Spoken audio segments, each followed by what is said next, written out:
ఈ కరీంనగర్ గడ్డ నుంచి యావత్తు తెలంగాణ ప్రజానీకానికి నేను పిలిపిస్తా ఉన్నా. తెలంగాణ ముఖ్యమంత్రి అంటే తెలంగాణ మాట్లాడే మాటలు, ఆ ముఖ్యమంత్రి మాట్లాడే మాటలు, ఎవరన్నా ముఖ్యమంత్రి పదవులు ఉన్న వ్యక్తి మేము మానవ బాంబులం అయితే మనం మాట్లాడొచ్చునా? మాకు మాట్లాడరాదా? తిట్టానంటే తిట్టు తక్కువన్నాయా? ఇవాళ గీయాలకు మొదలు పెడితే రేపు గీయాల దాకా తిట్టచ్చు.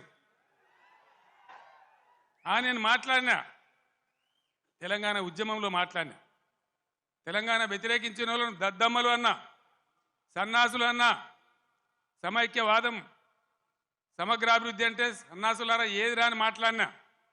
కానీ ఈ విధంగా 10 ఏళ్ళ ముఖ్యమంత్రిగా ఉన్నప్పుడు నా నోటి నుంచి ఒక్క రోజన్నా ఒక సందర్భములన్నా ఇటువంటి దురుసు మాటలు మీరు విన్నరా? దయచేసి ఆలోచన చేయాలని నేను చెప్పేది చాలా సీరియస్ మాట.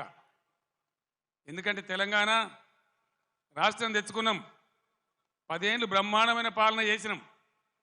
మీ అందరికీ తెలుసు, తెలంగాణ వచ్చినాడు కొత్త కుండల ఈగదు వచ్చినట్టు, దిక్కు దిశ లేదు, బడ్జెట్ ఏందో తెలియదు, కరెంటు లేదు, కాలిపోయే మోటార్లు, పేలిపోయే ట్రాన్స్ఫార్మర్లు, మంచినీళ్ళకు అన్నమో రామచంద్ర, రాష్ట్ర వ్యాప్తంగా చేనేత కార్మికుల ఆకలి చావులు, రైతుల ఆత్మహత్యలు, అప్పుల బాధ భరించలేక ఒక భయంకరమైన పరిస్థితులలో ఈ రాష్ట్ర ప్రజలు నన్ను ముఖ్యమంత్రి చేసిన మీరందరూ కలిసి.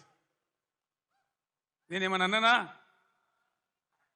ఆంధ్ర వాళ్ళు మోసం చేసిపోయినారు, డబ్బులు లేవు, ఖజానా ఖాళీ అని నా నోట్ల నుంచి ఎప్పుడన్నా మీరు విన్నరా? లంకె బిందెల కోసం వచ్చినామని అన్ననా? ఎవడన్నా ముఖ్యమంత్రి లంకె బిందెలని మాట్లాడొచ్చునా? నీకు ఏ పరిస్థితి దొరికిందో ఆ పరిస్థితి మీద ముందటికి ఒక మార్గం వేసుకొని ఎట్లా దాన్ని చక్కగా చేయాలో చేయాలి. మొన్నటిదాకా బీఆర్ఎస్ ప్రభుత్వం ఉన్నది, 10 ఏళ్ళు పనిచేసినాం. ప్రజలు మీకు ఇచ్చిండు, మాకు అభ్యంతరం లేదు, మాకంత ఈర్ష్య కూడా లేదు.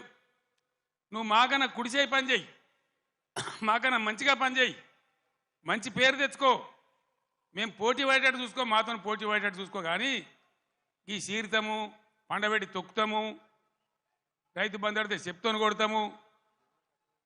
ఒక్క మాట దయచేసి మీరు ఆలోచన చేయాలి. నేను అహోరాత్రాలు కష్టపడి నా రాష్ట్రం భారతదేశానికి తలమానికం కావాలి, ఇక్కడ కరెంటు బాధ పోవాలి. నాకు 2 విషయాలు అయితే నాకు అర్థమైతే లేవు. చాలామందిని అడిగిన నేను ఇదేం కథరాబాయ్ అని.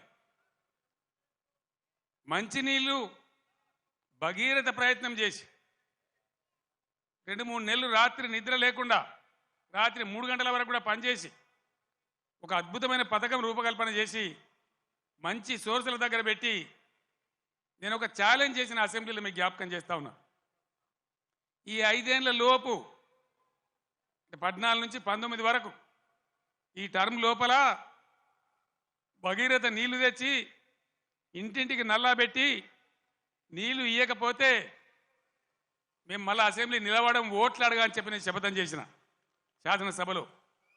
అదే పద్ధతిలో తెచ్చి ప్రతి ఇంటికి ఆదిలాబాద్ గోండుగూడెంలో, నల్లగొండ లంబాడి తండాలో అందరికి కూడా వచ్చే విధంగా ప్రతి ఇంటికి నల్లా ఇచ్చి బ్రహ్మాండంగా మంచినీటి సరఫరా చేసినాం. ఇప్పుడున్న ప్రభుత్వానికి ఆ పథకం నడిపే తెలివి లేదా అని నేను అడుగుతా ఉన్నా. ఎందుకు ఇలా మిషన్ భగీరథల సమస్యలు వస్తూ ఉన్నాయి? అదేవిధంగా రెండవది కరెంటు. మీ అందరికి తెలుసు, నేను ముఖ్యమంత్రి అయినాడు కరెంటు ఎట్లా ఉండే. ఏడాది అర్థం లోపల దాన్ని బాగా చేసి రెప్పపాటు సెకండ్ పాటు కరెంటు పోకుండా రాష్ట్రంలో అన్ని వర్గాలకు కరెంటు ఇచ్చినాం. పోచారం శ్రీనివాసరెడ్డి గారు నా పక్కనే ఉన్నారు, ఆనాడు వ్యవసాయ శాఖ మంత్రిగా ఉండిరి. ఆయనకు నేను లక్ష్మీపుత్రుడు అని పేరు పెట్టుకున్నా. ఆయన కాలంలోనే 24 గంటలు రైతులకు ఫ్రీ కరెంట్ వచ్చింది, రైతు బంధు వచ్చింది.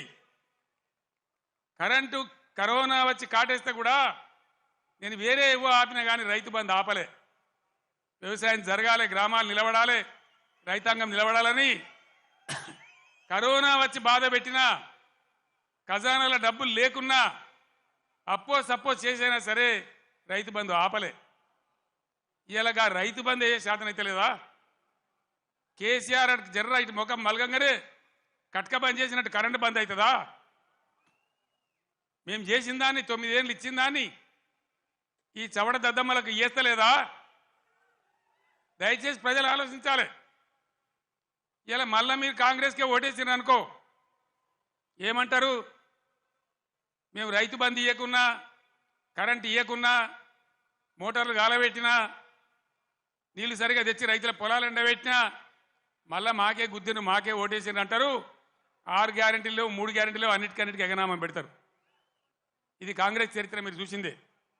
ఇప్పుడే చెప్పిన వినోద్ కుమార్ గారు ఇదే అత్యవసరం బీఆర్ఎస్కి ఎంపీలు. ఎందుకంటే ఈ టైంలోనే మీరు కర్రు కాల్చి సురుకు పెట్టకపోతే నిర్లక్ష్యం వచ్చేస్తుంది, అహంకారం పెరిగిపోతుంది. ఇప్పుడు చెప్పుతోని కొడతా అంటే రేపు నిజంగానే కొడతాడు. ఆ విధంగా మోసపోదామా? లేదు బీఆర్ఎస్ గులాబీ జెండా ఎగిరేసి బ్రహ్మాండంగా మన ఎంపీలను గెలిపించి ముందుకు పోదామా? తెలంగాణ సమాజం ఆలోచన చేయాలి. ఏం చేద్దాం? ఏం చేద్దామండి? గులాబీ జెండా ఎగిరేద్దామా? ఈ పార్లమెంట్ ఎన్నికల్లో ఎంత బలంగా గులాబీ జెండా ఎగిరితే ప్రజల పక్షాన కాపలాదారులుగా ఇంతకుముందే వినోద్ గారు చెప్పినట్టు బ్రహ్మాండంగా ముందుకు పోతాం. ఇంతకుముందు వినోద్ గారు చెప్పినారు కరీంనగర్ పార్లమెంట్ కాబట్టి నేను చెప్తా ఉన్నా. భారతదేశంలో ఎన్ని జిల్లాలు ఉంటే అన్ని జిల్లాలకు ఒక్కొక్క జిల్లాకు నవోదయ పాఠశాల ఇవ్వాలనేది కేంద్ర ప్రభుత్వ చట్టం. మనం 10 జిల్లాలు పోయి 33 జిల్లాలు అయినాం. 150 ఉత్తరాలు రాసిన నేను నరేంద్ర మోడీ గారికి పర్సనల్గా పోయి అడిగిన, ఇది చట్టం ఉన్నదయా, ఇది న్యాయం, మేము కొత్త రాష్ట్రం, మేము బాగుపడాలి, ఈమంటే ఒక్క నవోదయ పాఠశాల కూడా ఇవ్వలే. ఒక్కటంటే ఒకటి కూడా ఇవ్వలే. ఒక్క నవోదయ పాఠశాల ఇయ్యరు బీజేపీకి. ఒక్క ఓటు కూడా కరీంనగర్ ఎందుకు వేయాలి? ఇవాళ దయచేసి ఆలోచన చేయాలి. దేశవ్యాప్తంగా 157 మెడికల్ కాలేజీలు పెడితే ఒక్క మెడికల్ కాలేజీ కూడా మన తెలంగాణకి ఇయ్యలే. 100 సార్లు అడిగితే కూడా. మరి ఒక్క నవోదయ పాఠశాల ఇవ్వని, ఒక్క మెడికల్ కళాశాల ఇవ్వని బీజేపీకి ఎందుకు ఓటేయాలి? బండి సంజయ్ ఇక్కడ ఎంపీ ఏం చేసినట్టు మీరు దయచేసి ఆలోచన చేయాలి. 5 రూపాయల పని చేసినరా? 5 రూపాయలు ఏమన్నా 10 రూపాయల పని జరిగిందా? ఇంతకుముందు వినోద్ గారు చెప్పిన, నేను మళ్ళీ చెప్పదలుచుకోలే. ఆయన ఉన్నప్పుడు కరీంనగర్ స్మార్ట్ సిటీ కానీ, జాతీయ రహదారులు కానీ, రైలు మార్గం కానీ, ఇంకా అనేక ఇన్స్టిట్యూట్స్ గురించి కానీ కేంద్రంతో పోరాటం చేసిండు. చాలా ఎక్కువసార్లు పార్లమెంట్లో మాట్లాడిండు. అసలు బండి సంజయ్కు వినోద్ కుమార్కు పోలిక ఉన్నదా? దయచేసి మీరు ఓటు పోసే ముందు ఆలోచించాలని కోరుతా ఉన్నా. ఎటువంటి వాడు మన ఎంపీగా ఉంటే మనకు లాభం అవుతుంది? నిజాయితీగా ఉండి నా ఎంబడి నిజాయితీగా ఆశాంతం ఉద్యమ పొడుగున ఏనాడు కూడా మడమ తిప్పకుండా పనిచేసిన నాయకుడు వినోద్ కుమార్. నిజాయితీకి మారుపేరుగా ఉన్న వ్యక్తి వినోద్ కుమార్. ఏ జిల్లా ప్రజలైతే తనను ఎంపీ గెలిపించిండ్రో వాళ్ళ కోసం అన్ని రకాలుగా ముఖ్యమంత్రిగా నాతోని కానీ కేంద్రంతో కానీ కొట్లాడి ఈ ప్రాంతానికి పనులు కానీ, డబ్బులు కానీ, నిధులు కానీ రాబట్టడానికి